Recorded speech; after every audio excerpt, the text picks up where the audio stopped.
వధూవరులకు సంబంధించినటువంటి వివాహ ముహూర్తమునకు ప్రాధాన్యత ఎలాంటిది, ఇది ఎంత అవసరమైనటువంటిది? సాధారణంగా మనిషి పుట్టినప్పుడు ఆ పుట్టిన సమయాన్ని ఆధారంగా చేసుకుని జాతక చక్రం, రాశి చక్రం, అంశ చక్రం, తర్వాత ఆరుఢ చక్రం, ఈ రకంగా చక్రాలు ఆ లగ్నాన్ని ఆధారంగా చేసుకుని వాటి యొక్క ఫలితాలు, మొత్తం మానవ జీవిత గ్రహ కారకత్వాలు, స్థాన కారకత్వాలను ఆధారంగా చేసుకుని మానవ జీవితాన్ని విశ్లేషిస్తాం. అలాంటిది స్త్రీ జాతకం, పురుషుడి జాతకానికి సంబంధించినటువంటి ఇద్దరి జాతకాలకు సంబంధించినటువంటి మరొక కొత్త జాతకం తయారవుతుంది. అదే వివాహ ముహూర్త సమయానికి ఉండేటటువంటి లగ్నము, దాన్ని ఆధారంగా చేసుకుని మొత్తము చక్రము. వివాహం అయిన తర్వాత ఈ ముహూర్త సమయానికి ఏ లగ్నం అయితే ఉందో ఆ లగ్నం ఆధారంగా చేసుకుని రాశి చక్రము, ఆ రాశి చక్రాన్ని అనుసరించి అంశచక్రము, ఈ రెండింటి యొక్క ఫలితములు ఆ చక్రముల యందు లగ్నమును అనుసరించి గ్రహములు ఎక్కడ స్థితమై ఉన్నాయో అవి శుభులో పాపులో, నైసర్గిక శుభులుగా మారారు, శుభులు పాపులుగా మారారో, పాపులు శుభులుగా మారారో, ఈ రకంగా మొత్తము అంశములన్నింటినీ జాతక చక్రం మాదిరిగానే పరిశీలించాలి. అలాగే వివాహం అయిన తర్వాత వాళ్ళకు ఉండేటటువంటి లగ్నం అంటే సమస్తమైన విషయాలు, ద్వితీయం వాళ్ళకు ఉండేటువంటి ఈ ధనము, వాక్కు, కుటుంబం, వీటికి సంబంధించి, తృతీయం వాళ్ళ సోదరులకు సంబంధించి, ఈ రకంగా మొత్తం అంశములన్నీ కూడా ప్రవర్తన, అష్టమము, ఆయుర్దాయము, ఈ మొత్తం అంశములన్నింటినీ కూడా వివాహ ముహూర్తములకు సంబంధించినటువంటి లగ్నము, దాన్ని అనుసరించినటువంటి రాశి, అంశచక్రముల ఆధారంగా విశ్లేషించాలి. వధువరులకు ఎప్పుడైతే వివాహము జరిగిందో ఆ వివాహమునకు సంబంధించినటువంటి తదనంతర పరిణామములన్నింటినీ, ప్రభావములన్నింటినీ కూడా ప్రధానముగా చూసేటటువంటిది ఈ వివాహ ముహూర్తములకు సంబంధించినటువంటి చక్రము నుంచి. ఆ తర్వాత వాళ్ళ ఇండివిజువల్గా వాళ్ళ వ్యక్తిగతమైనటువంటి జాతక చక్రాల ఆధారంగా అప్పుడు పరిశీలించాలి. ముందు ప్రధానంగా పరిశీలించి ఇద్దరికి సంబంధించినటువంటి అంశములకు సంబంధించి కేవలము ఆ వివాహ ముహూర్తమునకు అనుసరించే లగ్నము, దాన్ని అనుసరించినటువంటి చక్రం. కానీ మొట్టమొదటి ఇవేవి పట్టించుకుంటే వివాహానికి ముందు ఏం పరిశీలిస్తారు? మొదలు నక్షత్రాలు సరిపోయాయా లేదా, ఈ నక్షత్రానికి ఐదంతారు అయిందా, అది సంపత్తారు అయిందా, విపత్తారు అయిందా, ఈ రకంగా. ఇంకా రెండవది పొంతన. ఏ నక్షత్రానికి, వరుడి నక్షత్రానికి, వధువు నక్షత్రానికి ఏ నక్షత్రం పొంతన కలిగి ఉంటుంది, ఈ నక్షత్రం పనికిరాదు, ఈ రకంగా. ఇక మూడవది గుణమేళల చక్రం.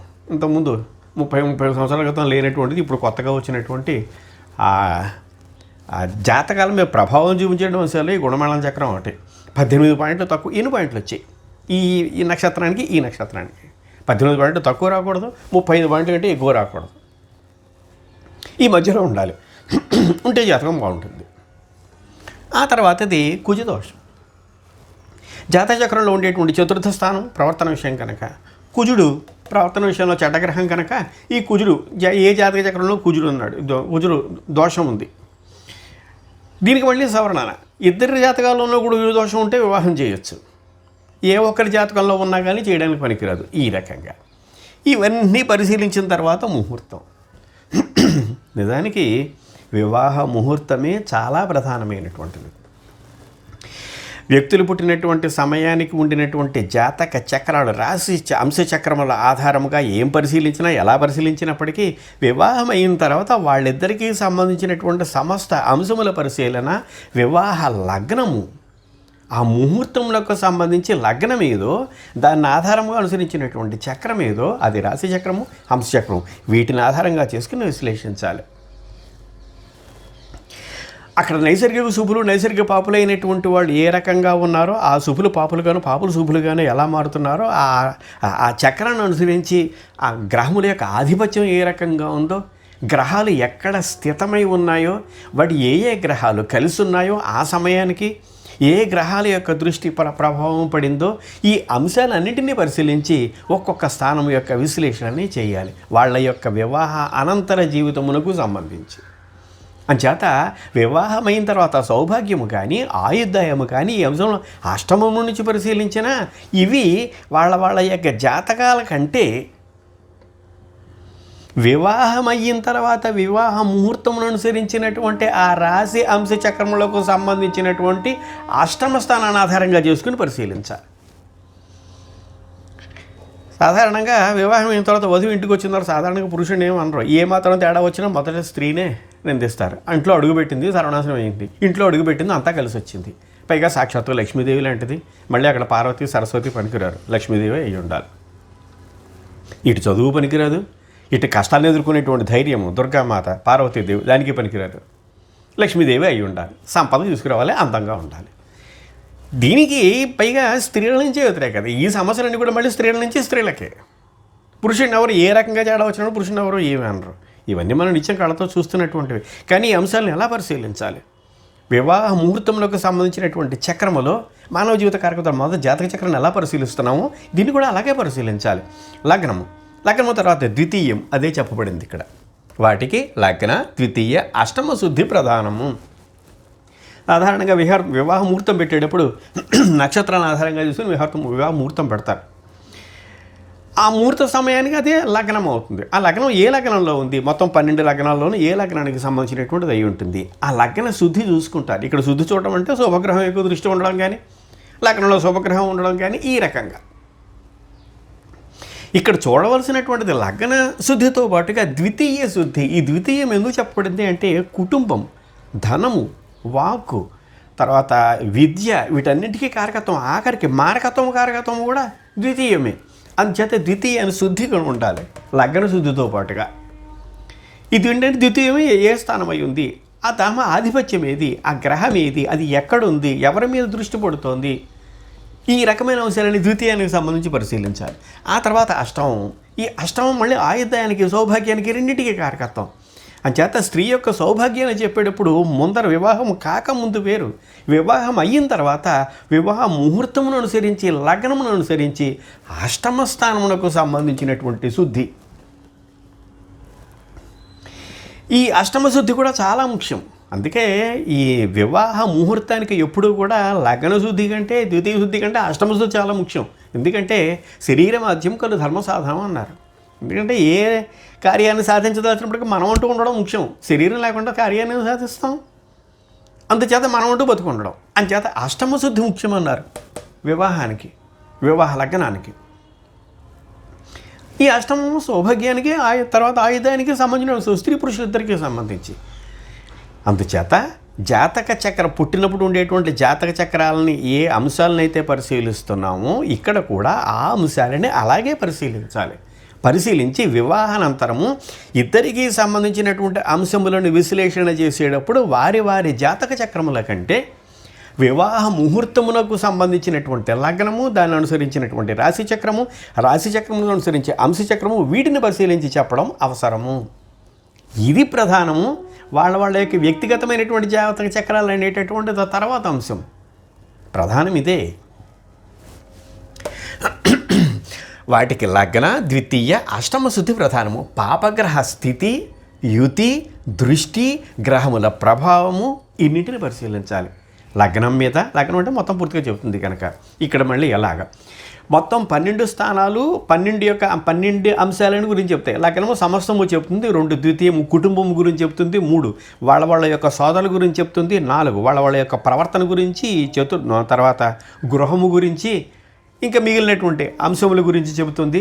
పంచమము పుత్రులు పుట్టారా అనేటువంటి అంశం గురించి, పుత్రులు ఏ విధంగా ఉంటారు అనేటువంటి అంశం గురించి. షష్టమం వాళ్ళకు ఉండేటువంటి అప్పులు, ఆస్తులు. తర్వాత సప్తమము వాళ్ళకు ఉండేటటువంటి వాళ్ళ మధ్య సంబంధము, ఇది విడాకులుగా దారితీస్తుందా, సవ్యంగా కాపురం చేస్తారా, ఇలా మొదలైనటువంటి వాళ్ళ భోగం ఎంత, సౌఖ్యం ఎంత, ఇది సప్తమం. అష్టమం వాళ్ళకు ఉండేటువంటి ఆయుర్దాయము, సౌభాగ్యము. నవమము వాళ్ళకు ఉండేటువంటి భాగ్యస్థానం, ఎంత సంపద పొందుతారు, దాని ఆధారంగా ఎంత సుఖపడతారు. తర్వాత దశమము జీవనోపాధి, వృత్తి, ఇతర అంశములకు సంబంధించి. లాభము 11 వాళ్ళు దాన్ని ఎంత సౌఖ్యాన్ని అనుభవిస్తారు అనేటటువంటి. వ్యయము పోగొట్టుకునేటువంటిది ఏమిటి. ఇవి వివాహ ముహూర్తములకు సంబంధించినటువంటి లగ్నం అనుసరించి చక్రమును ఆధారంగా చూసుకుని వాళ్ళిద్దరి గురించి చెప్పాలి. వివాహం అయిన తర్వాత ఇదే చాలా ముఖ్యమైనటువంటిది. అందుచేత ఈ స్థానములందు ఉండేటటువంటి ఆ స్థానకారకత్వాలు, ఆ స్థానాల్లో ఏ గ్రహాలైతే స్థితమై ఉన్నాయో గ్రహముల యొక్క కారకత్వాలు, ఈ కారకత్వం కలిగినటువంటి గ్రహములు ఎక్కడ ఉన్నాయో ఆ స్థానం కారకత్వాలు, వీటి సమన్వయం చేసి ఒక్కొక్కటి చెప్పుకుంటూ రావాలి వివాహం తదనంతరం. సాధారణంగా జాతక చక్రంలో ఉండేటువంటి 12 స్థానాల్లో ఎప్పుడూ అన్నీ శుభగ్రహాలే ఉండవు. అందుకే వివాహం అయిన తర్వాత ఎలాంటి వాళ్ళకైనా సరే, ఎంత డబ్బున్నా సరే ఒడిదుడుకులు అనేటటువంటి తప్పు. కొన్ని జీవితాలను అనుసరించి వివాహ ముహూర్త లగ్నం అనుసరించి కొన్ని ఒడిదుడుకులు ఎక్కువ ఉంటాయి, కొన్ని తక్కువ ఉంటాయి, కొన్ని సమానంగా ఉంటాయి. ఒకదాని ఒకటి లోపం ఎప్పుడూ ఉంటూనే ఉంటుంది. డబ్బు సంపాదించడం, సౌఖ్యాన్ని అనుభవించడం, సంతానపరమైన సమస్యలు రావచ్చు. లేక సంతానం సుఖంగా ఉండి వృద్ధులకు అధోగతి గొప్పగా ఉండి వాళ్ళకి డబ్బు లేకపోవచ్చు, అసలు సంతానమే లేకపోవచ్చు. లేక ఇతరమైన ఏమిటంటే ధనపరమైనటువంటి అప్పులు చేయొచ్చు, కష్టాలు అనుభవించాల్సి రావచ్చు. లేక కుటుంబంలో ఒడిదుడుకులు ఉండవచ్చు ద్వితీయం నుంచి. లేక భార్య తరపు నుంచి కానీ భర్త తరపు నుంచి కానీ సోదరుల నుంచి సమస్యలు రావచ్చు, తల్లిదండ్రుల నుంచి సమస్యలు రావచ్చు. మాతృ చతుర్థము, పితృ నవమము. లేక పెళ్ళి అయిన తర్వాత ఉద్యోగపరమైనటువంటి సమస్యలు రావచ్చు, దశమం. ఒడిదుడుకులు అన్ని స్థానాలు సక్రమంగా ఉండడం అనేటటువంటిది వివాహం అయిన తర్వాత కూడా ఏ వధూవరులకు సంబంధించినటువంటి అంశముల్లోనూ పూర్తిగా కనిపించదు. ఏవో ఒక సమస్యలు ఉంటూనే ఉంటాయి. ఆ సమస్యల గురించి తెలియజెప్పేటువంటిది వివాహము. ఆ సమయమున లగ్నం అనుసరించి రాశిచక్రము, అంశచక్రము ఇవి పరిశీలించిన తర్వాత అప్పుడు వ్యక్తిగతమైనటువంటి జాతకాలకు వెళ్ళాలి, వాటిని పరిశీలించాలి. అంచేత ముందు ప్రధానమైనటువంటిది వాళ్ళిద్దరికీ సంబంధించినటువంటి అంశముల గురించి విశ్లేషించినప్పుడు ఈ జాతక చక్రాన్నే ఈ చక్రాన్నే చూడాలి. ఇది చక్రంలో అన్ని స్థానములు సౌప్రదములుగా ఉన్నటువంటి అసంభవము. ఏ స్థానమునందు దుష్టగ్రహ ప్రభావం ఉండునో ఆ స్థానంలో కారకత్వములు పరముగా, తర్వాత స్థితమైన గ్రహముల కారకత్వం పరముగా ఆయా సమన్వయం సమస్యలు ఉండును. వివాహం అయిన తర్వాత ఉద్యోగానికి సంబంధించిన సమస్యలు రావచ్చు, లేకపోతే ఉద్యోగాలు పోవచ్చు, లేకపోతే ఉద్యోగాలు ఇంకా ప్రమోషన్లు రావచ్చు. అయితే దీన్ని ఏ రకంగా చూడాలి? వివాహ సందర్భంగా ఉండేటటువంటి లగ్నమును అనుసరించి దశమం ఎక్కడ, ఆ దశమం అధిపతి ఎవరు, ఆ గ్రహము ఎక్కడ ఉంది, వీటిని వివాహం అయిన తర్వాత ఉండేటటువంటి సమస్యలన్నీ పరిష్కరించేటటువంటిది వివాహ లగ్న సందర్భముగా స్థితమైనటువంటి చక్రము, రాశిచక్రము, అంశచక్రము ఇవి. అందువల్ల వివాహ ముహూర్తానికి లగ్న శుద్ధి కంటే ద్వితీయ అష్టమ శుద్ధి ముఖ్యము. ఈ విషయాన్ని జైమిని మహర్షి చెప్పాడు, పరాశర మహర్షి చెప్పాడు. ముఖ్యంగా జాతక నారాయణంలో చాలా ప్రత్యేకించి ప్రస్తావించబడ్డాయి ఇవి. తర్వాత అన్నిటికంటే అష్టమ శుద్ధి వివాహానికి అత్యంత కీలకమైనటువంటిది. ద్వాదశ స్థానంలో నైసర్గిక శుభులన్న ఎడల శుభప్రదం. వ్యయాధిపత్యం అని అనుకోవాల్సిన అవసరం లేదు. ఉదాహరణకి మేషలగ్నం ఉంది, మేషలగ్నమునకు అధిపతి ఇక్కడ గురుడు ఉన్నాడు అనుకుందాం. నవమమునకు అధిపతి కోణము, నైసర్గిక శుభుడు, కోణాధిపతి శుభత్వము. వ్యయములకు అధిపత్యం కూడా గురుడిదే అయినంత మాత్రం చేత అశుభము కాదు. ఇక్కడ వ్యయంలో ఉన్నా సరే గురుడు మంచినే చేస్తాడు వివాహానికి సంబంధించినటువంటి తదనంతర జీవితమునందు. ఇది తర్వాత ఆయా స్థానముల గ్రహకారకత్వములను స్థానకారకత్వములను సమన్వయం చేసి ఫలితములను చెప్పాలి. దీనిని ఆ పంచపం చూడడంతో పాటుగా రాశి చక్రానికి సంబంధించిన తర్వాత అంశచక్రము కూడా పరిశీలించి ఈ రెండింటినీ పరిశీలించిన తర్వాత రెండింటిలోనూ ఉండేటువంటి ఫలితాన్ని అనుసరించి అప్పుడు ఫలితం చెప్పాలి తప్ప ఏది వివాహముహూర్తానికి సంబంధించినటువంటి రాశి అంశచక్రాలను కూడా రాశిని పరిశీలించాలి, అంశని పరిశీలించాలి. ఆ రెంటిని సమన్వయం చేసి అప్పుడు ఫలితం చూసుకోవాలి తప్ప కేవలం రాశి చక్రాన్ని ఆధారంగా చూసుకుని చెప్పడానికి కుదరదు. ఒక విధంగా సరిగ్గా చెప్పాలి అంటే వివాహానికి ముందు వధువు వరుడుకు సంబంధించినటువంటి ఆ పుట్టిన సమయంలో ఉండేటువంటి జాతక చక్రాలను ఎలా అయితే విశ్లేషణ చేసి దానికి అనుగుణంగా వివాహముహూర్తాన్ని నిర్ణయించుకుంటున్నామో, వివాహం అయిన తర్వాత ఆ ముహూర్త సమయంలో ఉండేటటువంటి లగ్నమును అనుసరించి వచ్చినటువంటి చక్రము, దానిని అనుసరించినటువంటి అంశచక్రము ఆధారముగా చేసుకొని వివాహానంతర పరిణామములన్నింటినీ, అది ఆయుర్దాయము, ప్రవర్తన, తర్వాత సంపాదన, ఉద్యోగము, సమస్త విషయములు కూడా ప్రధానముగా పరిశీలించవలసినటువంటిది ఆ ఇద్దరి జాతకాలకి సంబంధించినటువంటి వివాహానంతర ముహూర్త రాశి అంశ చక్రములను.